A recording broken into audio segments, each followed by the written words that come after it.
everyone. Thank you so much for joining us this evening. My name is Allison Kreitz. I'm the manager of exhibitions and interpretive engagement at SVAC. And it is my pleasure to introduce tonight's speaker, Marcie Scutter. Marcie is a lens-based multidisciplinary artist joining us this evening from her home and studio in Stowe, Vermont, snowy Stowe, Vermont, learned.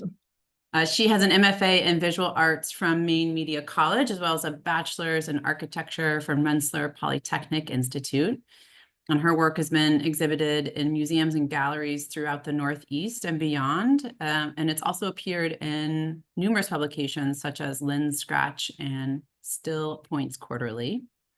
And Marcie is one of 11 artists who are part of an exhibition on view at SVAC right now that's called Lineages, Artists Are Never Alone.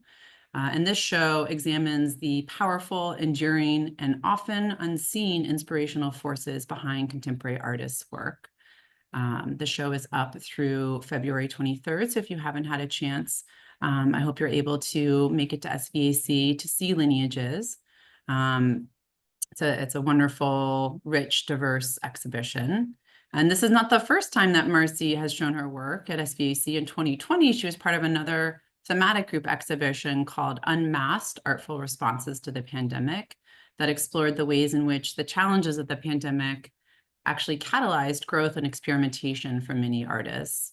And as I was thinking about this, it sort of felt like a full circle moment, Marcie. Unmasked was the very first exhibition that I curated for SVAC, and Lineages is the last. So thank you for being there at the bookends with me.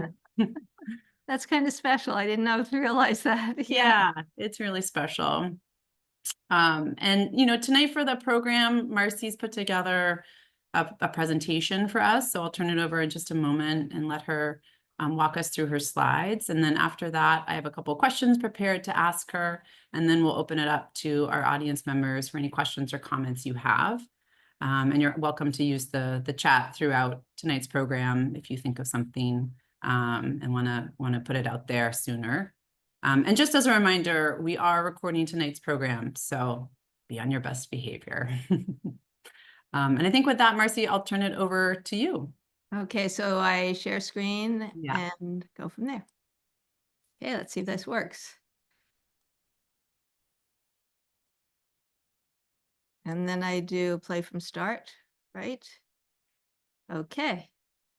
So first of all, thank you, Allison and Anthony, who's not here, for inviting and including me. It's been an honor. Okay, why? Oh, there we go. Okay. So this work is rooted in my need to honor and remember and to share stories of a legacy embedded deep within my DNA. At the age of 60 and in the midst of a global pandemic, I took a giant leap of faith and returned to school in pursuit of an MFA. I'm an architect by training and profession. For years, I carried my camera wherever I went as a daily practice in capturing beauty in my everyday. But something was missing. It had been a long-time dream of mine to go to art school. I wanted to know and understand my own personal why and my reason for making art. When my mother died, I was left with her house and her garden. After a long winter of cold and snow, spring emerged and the garden returned and rebloomed and regrew, a constant and consistent reminder that life goes on. The summer garden, the winter garden, the spring and fall one. This garden has become my metaphorical, spiritual, and physical muse. I knew photography, and so I began with a photograph. Photographing the flowers day after day allowed me to see, feel, and experience in a whole new way.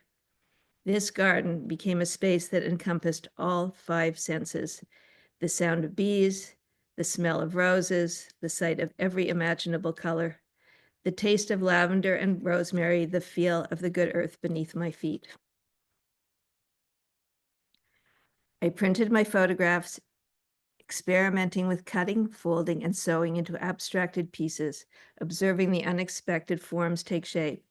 As these new forms multiplied and grew, so did the reimagining and concept of sculpting space, of creating a full proprioceptive experience for the viewer.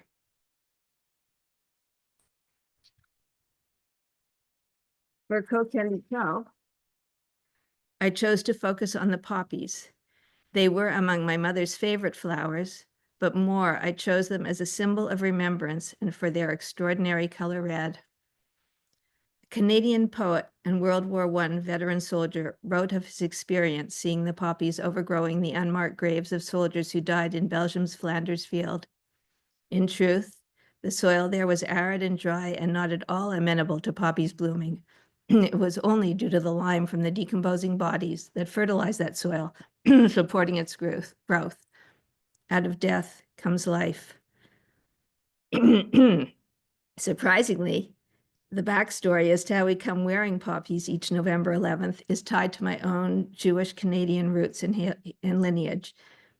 In 1921, after reading McCrae's poem, Lillian Freeman, a Jewish Canadian she-hero, began a local sewing circle where women gathered to sew and crochet poppies, distributing them throughout the country as a symbol of remembrance, honoring the Canadian soldiers who had died in that great war. The project quickly spread to Britain and other countries, elevating the poppy to its universal status. I chose red for many meanings: love, passion, anger, energy. It's the mark of adultery. It's the color of the root chakra, grounding us to the good earth. In China, it represents prosperity, luck, and wealth. In India, it's the color worn by blushing brides. In South Africa, it's the color of mourning. Here, in this country, a red octagonal sign tells us to stop, to look, to listen. Red is the universal color of blood. We all bleed when we're cut and when our hearts break. I chose to work with paper because it is made up of plant fibers. Like the garden, it's a renewable resource. I chose thread because of its strength and resilience. It can stretch and bend, but it won't break. Green thread is about renewal and regrowth. Red thread, in the Jewish Kabbalistic tradition, wards off the evil eye. I chose to work in the form of a dress as a nod to our maternal ancestry. In the Jewish tradition, it is through our mothers that we are who we are. I named her Coquelicot because it's French for poppies. Growing up in Montreal, French was my second language. It was my mother's first. I am a process-based artist. I make because I can. It is only due to the kindness of strangers and accident of fate that I am. I begin with not knowing, without any attachment to outcome. I work with curiosity and commitment and a determination to better understand. Making and creating is a meditative practice in simply showing up and carrying on. I find great comfort in repetition. As I worked, cutting, folding, and stitching, I dove deeper and deeper into my roots, my lineage, and legacy. In its many folds are hidden stories and memories and life. My father worked with silks, fashioning neckties. My mother was a fiber artist, creating beautiful kimonos and quilts. Her mother, I recently learned, made all of her own clothes. Working with paper, working with thread, sewing as a woman's craft and creative act, working within my lineage and tradition, working within the form of a female dress, working over and over and over again, connecting one triangle to another and then to another after that to form hexagonal circles. The making of Coquelicot was a meditative, ritualistic, repetitive process that grew to become something much larger than I'd envisioned. Some may experience the folds as a blanket under which we might hide. Some may experience them as protective shields, keeping us safe. And others remember the love of our mother's embrace. She is here as a reminder of what it is to be truly alive, to stop, to feel, to breathe with all five senses, to honor and remember. She is about gratitude and joy.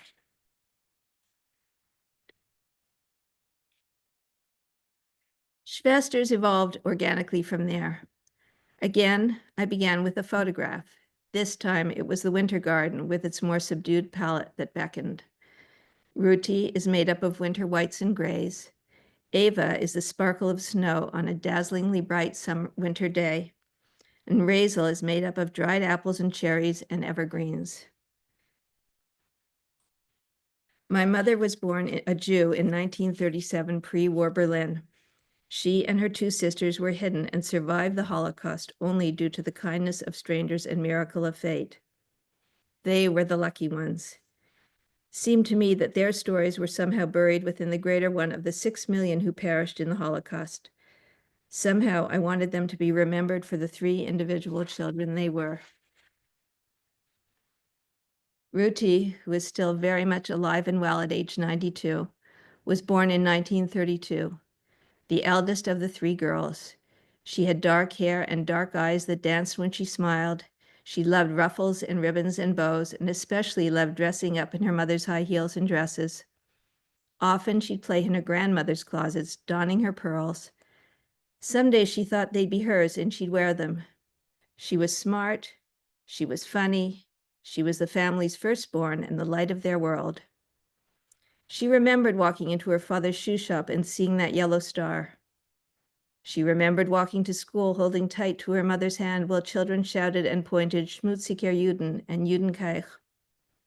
She remembered the day she was told she could no longer go to school with her friends, but to one that was designated only for Juden.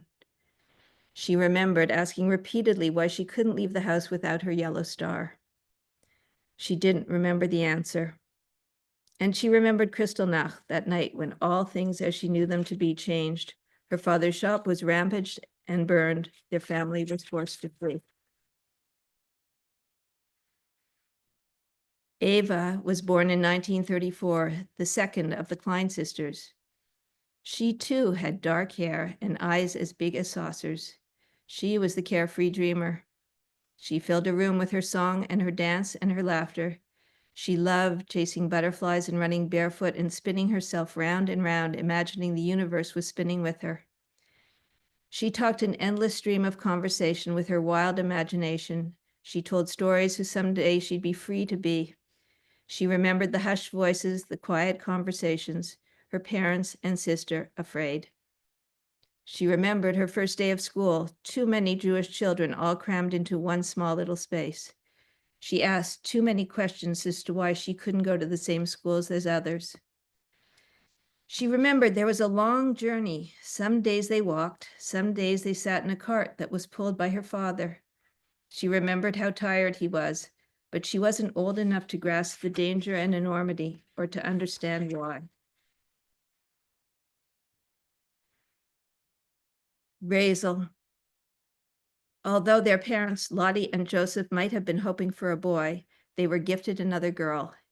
In 1937, Razel was born. Like her parents and sisters, she too had dark hair and the biggest, brownest, soulful eyes. From day one, she was destined to be someone's someday heartbreak. She was strong-willed, stubborn, feisty, and independent. She was determined to do it her way. Always the third in line and the tag-along child, she wanted nothing other than to keep up with her older sisters.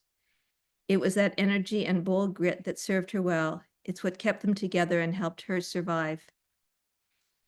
She was only 1 year old when they fled Nazi Germany. She was 3 when her father was taken on a transport as a part of Hitler's final solution and massacred in the concentration camps, Auschwitz. She had no memory nor means to tell us her stories. She was my mother. In each of the sculptures is embedded the Shema, a Jewish prayer calling out to be seen, to be heard, and to be found. The borders in the US were closed to Jewish orphans after the war. My mother and her sisters landed in Canada and were adopted by 3 separate families. I was raised in Montreal, and although my mother was somehow connected to the Holocaust, I was mostly unaware of the details until well into my 30s when she was brave enough to find out for herself. Their individual personalities are imagined by me. Their story is very real. We will always remember, and we must never forget. Following the October 7th massacre in Israel, and with the increase in anti-Semitism around the world, it has become imperative to me to tell these stories. To quote Elie Wiesel, to listen to a witness is to be a witness. I am Canadian by birth, I am American by marriage, and most importantly, I am Jewish by my lineage and DNA. Now it's left to me, Hineni. It's a Hebrew word. Translated, it means I am. I am here to honor and remember, to never forget, to there share these stories and to pass them on. This body of work is just that. And finally, a bit about my process. With a prick of a pen, I begin. A tear in the paper, a tiny wound of injustice, a hole in a nation's heart, a bullet hole to the head of a Jewish child, a mother's wail. The voices of my foremothers weeping for the loss of her child, her mother, her sister, her friend. I feel and hear it. I add a singular strand of unbreakable thread. One stitch at a time, we'll stitch ourselves back together. We'll make ourselves whole again. Every hexagonal paper flower, a singular symbol of remembrance. We cannot look away, we cannot forget. Connecting one flower to another, and it becomes a garden. We continue to grow, we blossom and bloom. The seeds that were planted by our mothers and our mothers before them are now ours to tend for our children and children of our own. We are all our mother's gardens. Thank you for being here.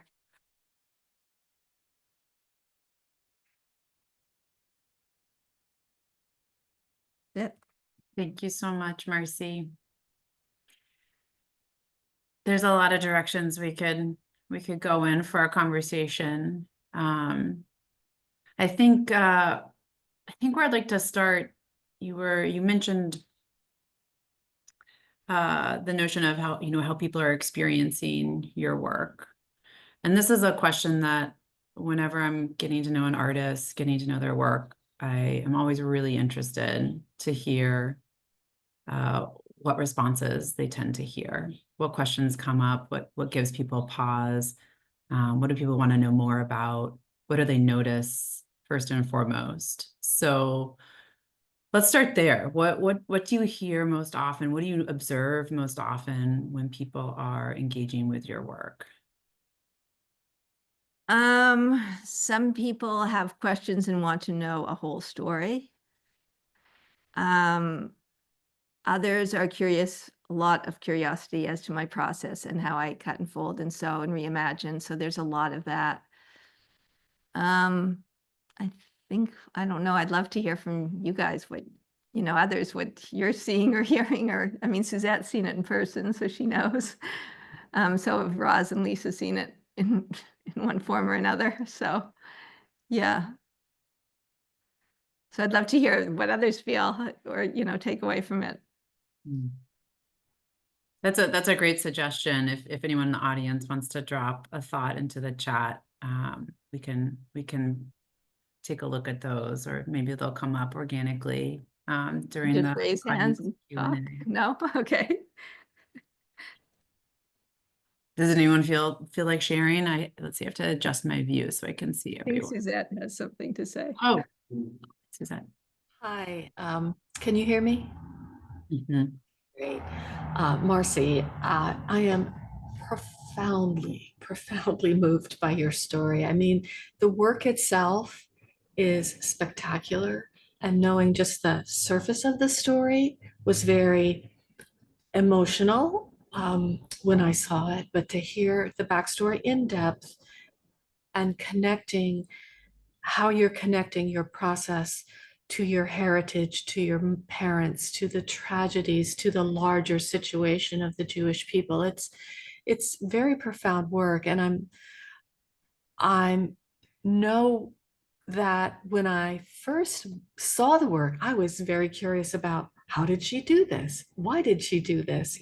Oh, gardens and flowers and whatever. But now understanding, hearing what your story and the trajectory of how you came to this process is quite profound. And I hope that you can find a way to bring this work out into larger communities. I'm not Jewish myself, but the father of my children is, and there is a large gaping hole in my children and grandchildren's family because of the Holocaust. So I can really empathize with the need to remember the family that you lost. Thank you. That's beautiful. Thank you.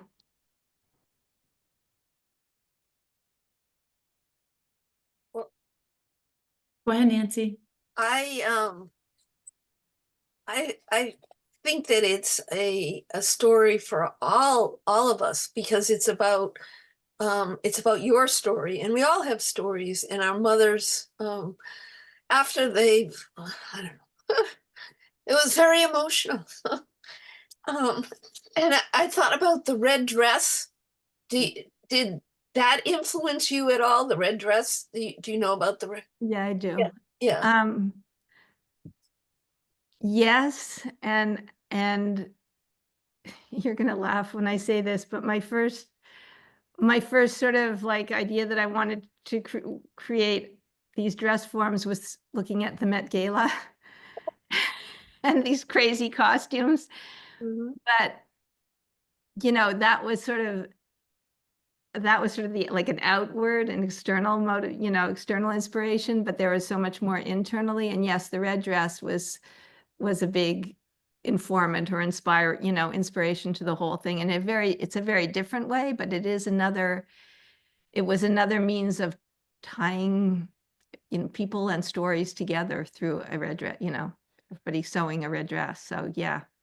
And I wondered if you're doing a workshop, you could do a workshop, and each of us, like, what would we do to represent our mother, and what, it wouldn't be gardening, it would be cooking for my mother, and It was cooking for my mother too. But it was and I think about my grandmother, and I went to a one woman show, and she did this whole thing about her mother, and I've contacted her and said it would be great to have a workshop and have all of us. I mean, stories are wonderful, and the physical representation is just wonderful, and the hours of work, oh my gosh. And that was a question I had after the exhibit. What are you doing with these things?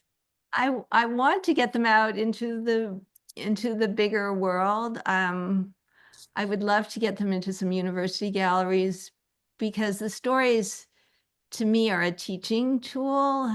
Yes, it's a connection with my mother, but these are stories that I really feel need to be taught and told and understood. And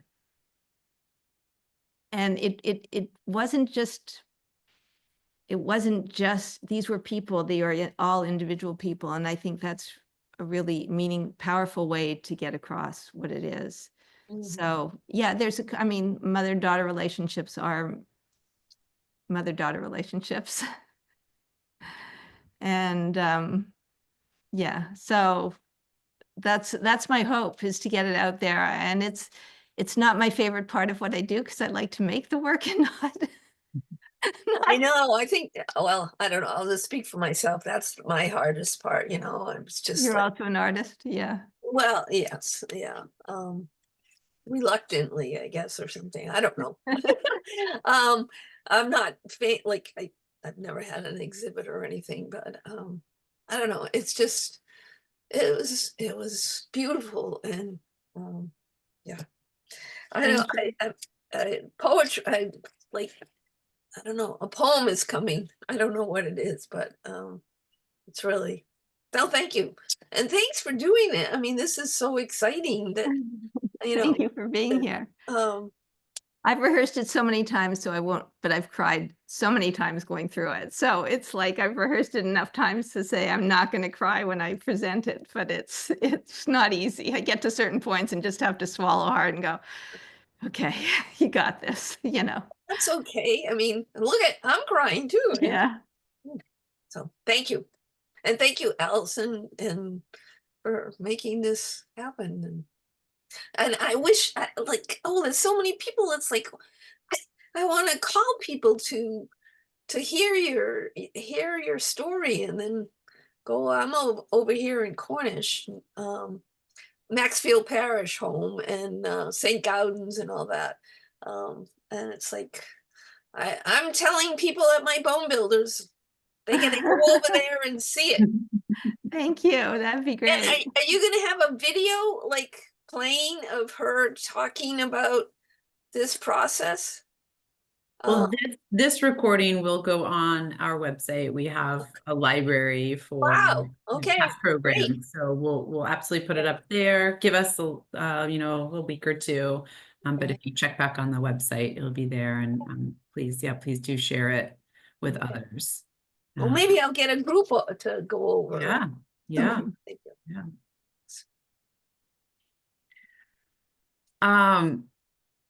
I feel this is wonderful, the direction that the conversation is going. So I don't know if anyone else wants to talk about their reaction to Marcie's work and the story she shared.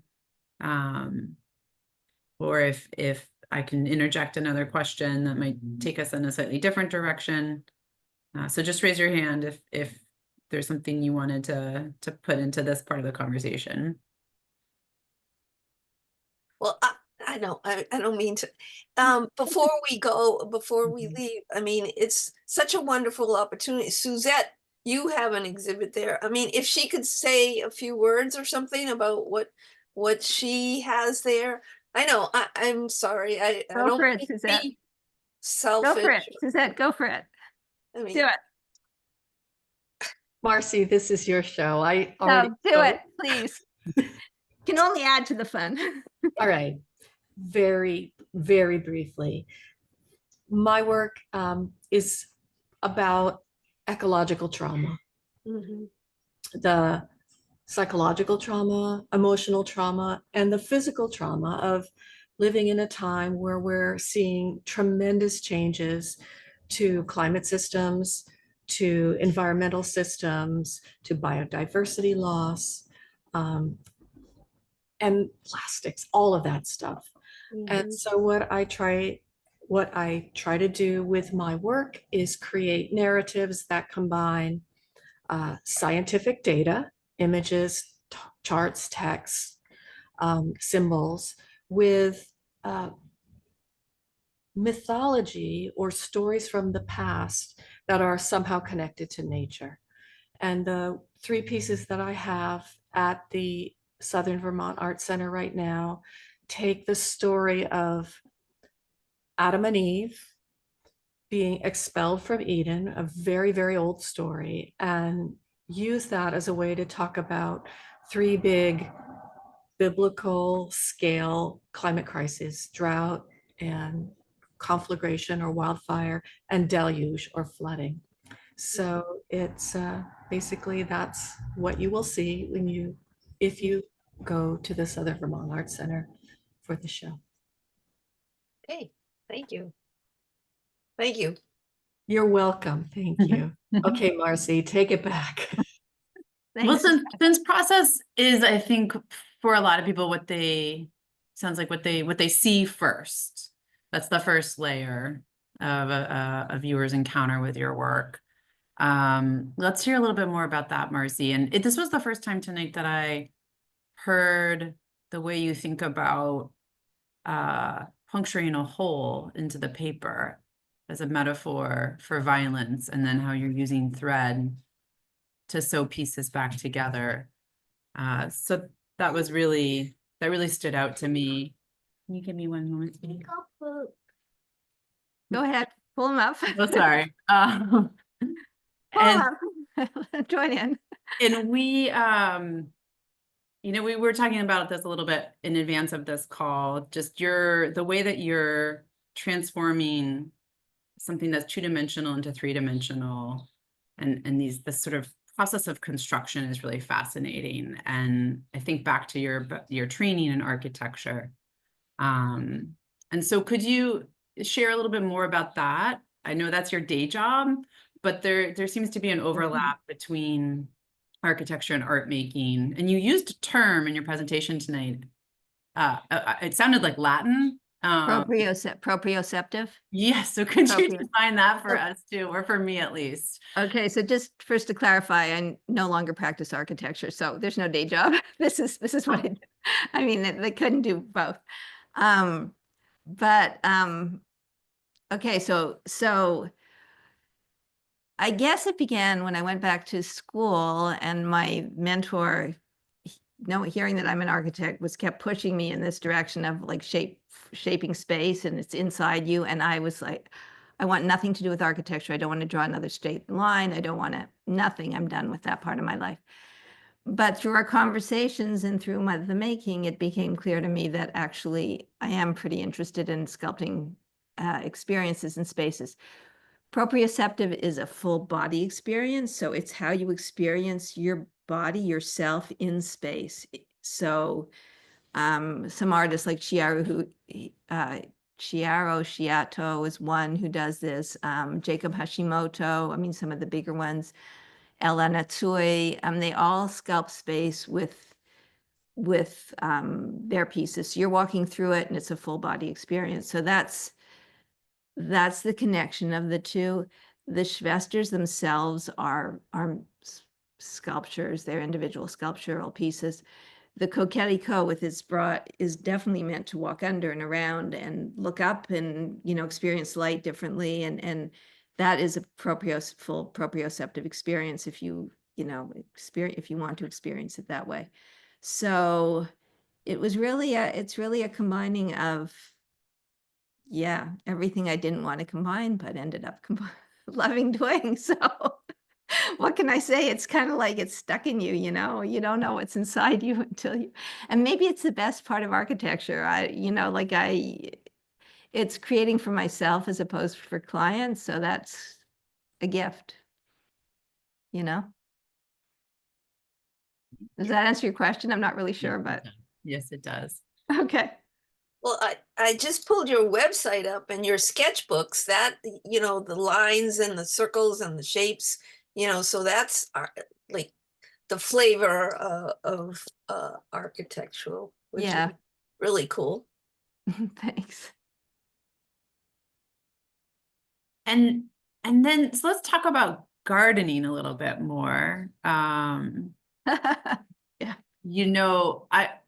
was hoping you could tell us a little bit more about how your mother came to Vermont initially, how she sort of came to this deeply personal connection to the land.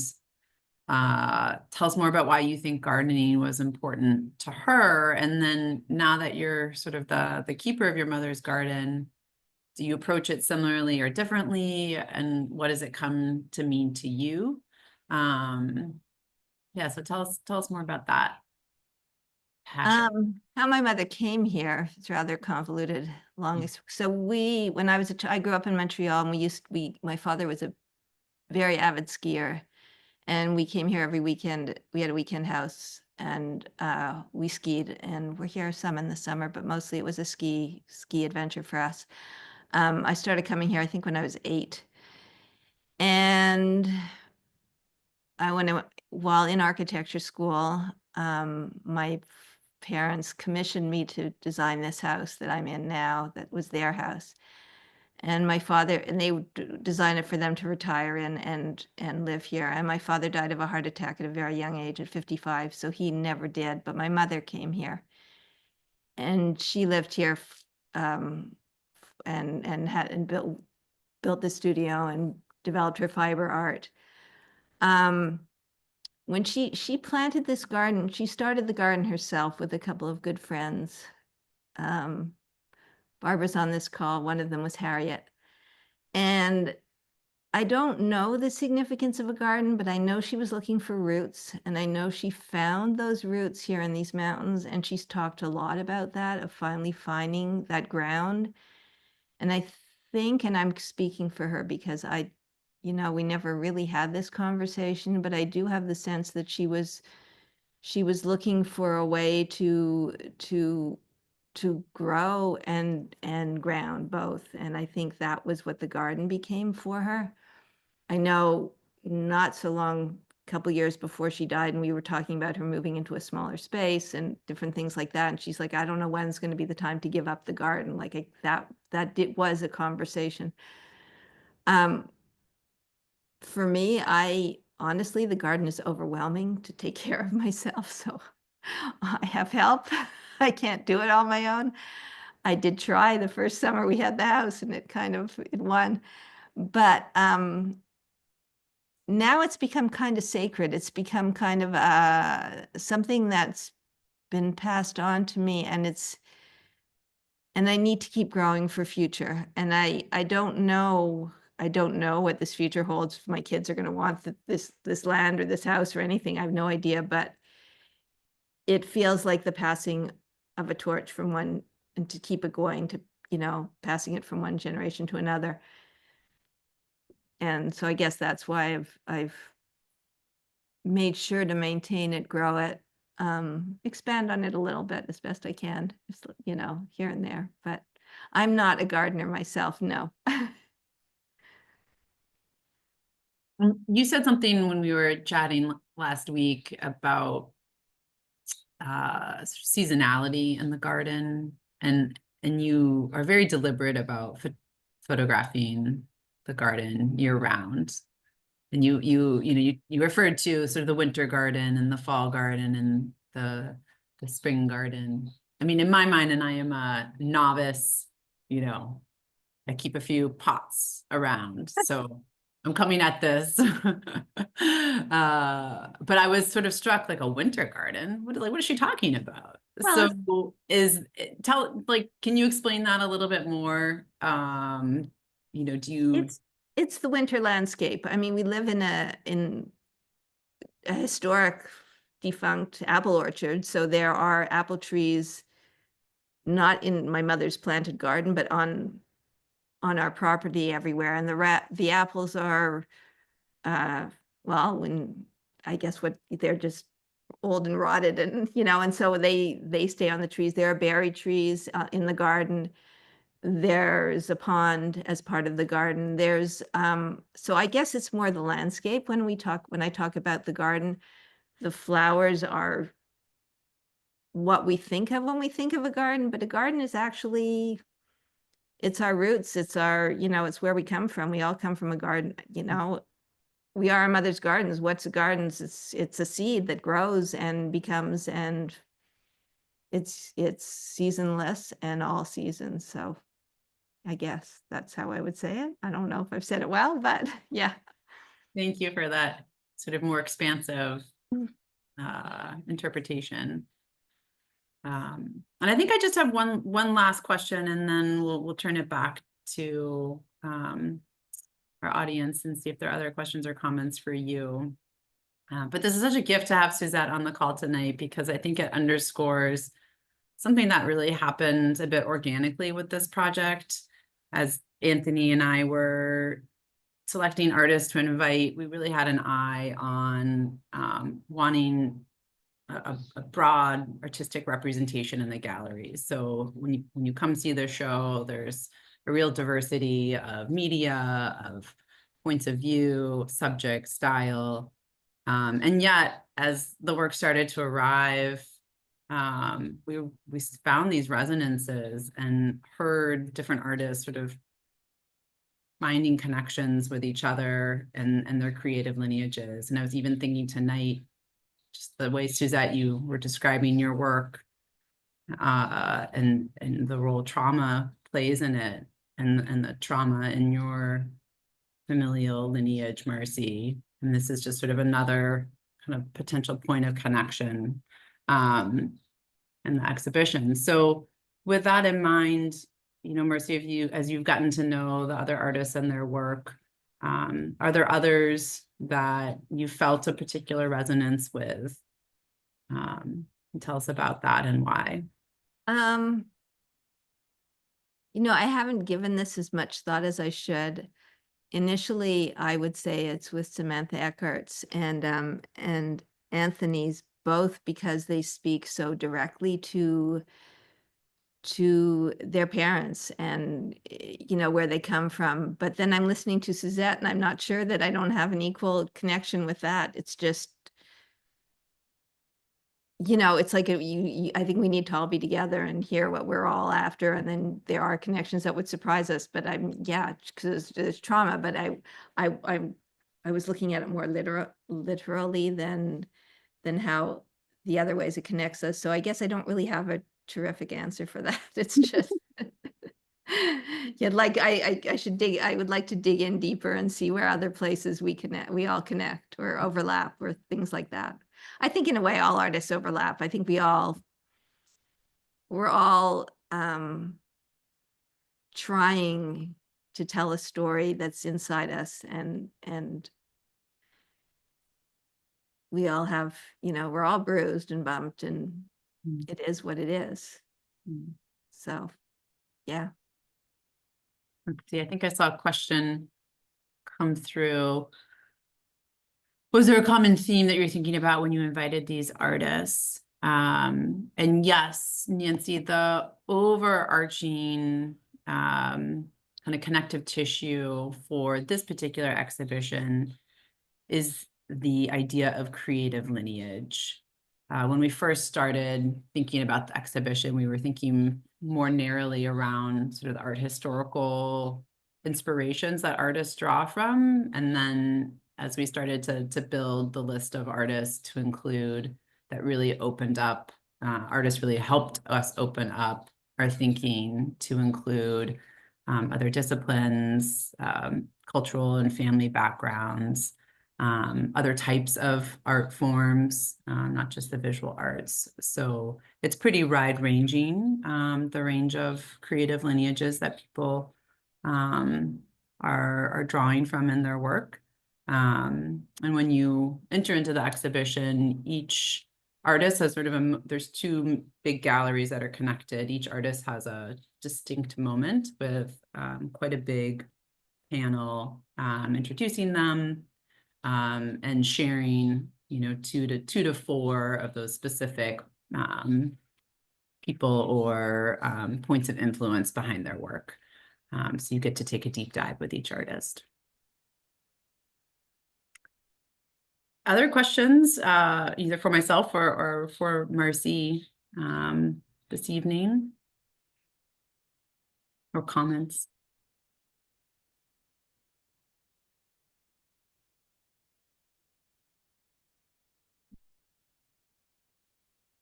Lisa has something. Turn on your mic. Thumbs up. And she's giving you a big thumbs up. Oh, okay. I thought you were raising your hand. Well, I agree. Marcie, thank you so much. Thank you. all Thank the you for thought doing you this. Put into the presentation and sharing your work with our community, and would love to help in any way I can, bring your work to other audiences. So I'd love that. that'd be a conversation that you and I can keep. Yeah. Maybe you can do that part of the work. I can do this part of the work. Yeah. That's great. What about the Fuller Craft Museum? Yeah, Fuller is on my list. Yeah. Okay. Yep. Great suggestion. Because I am at the intersection of craft and Right. art. So yeah. Thank you for that, Nancy. Yeah. And libraries too. I mean, some libraries are, Yeah. they have wonderful galleries or, exhibits, or someplace here in Hanover too. I don't know, Ava Gallery. Ava knows I've exhibited there, and I'm part of a group show coming. So not this, but other work. So yeah. There. Well, Samantha is the curator. I don't know if curator, but I don't know what her title is exactly, but she's in charge of putting together the exhibits, and she's in the Southern Vermont Arts Center right now with us. So Okay. But thank you. Well, I'll put my thinking cap It's great on to meet you, Nancy. It's great to and meet get you. you, I don't know, rent a van or something, that opens up and a traveling exhibit, There you Um, go. Intrepid. I love it. Okay, thank you. And to Allison, thank you very much. I mean, this is, what a gift for us too, that Suzette, you were here. And so, it's, really, thank you all. I'm very excited. Um, Well, please let Thank us know, you. Nancy, if you come to SVAC, if you want to organize a group, we're I happy will, to, I will. have a tour guide for you. So, and that goes for anyone on this call, of course. Thank you. Thanks, everybody. Thank you. All right. Well, have a great rest of your evening. And Okay, like I happy said, holidays, everybody. Thank you. and this recording will be on our website, hopefully in the next week or so. So please check back there and share it with your networks. Bye-bye. Great. All right. Thanks. Good night, everyone.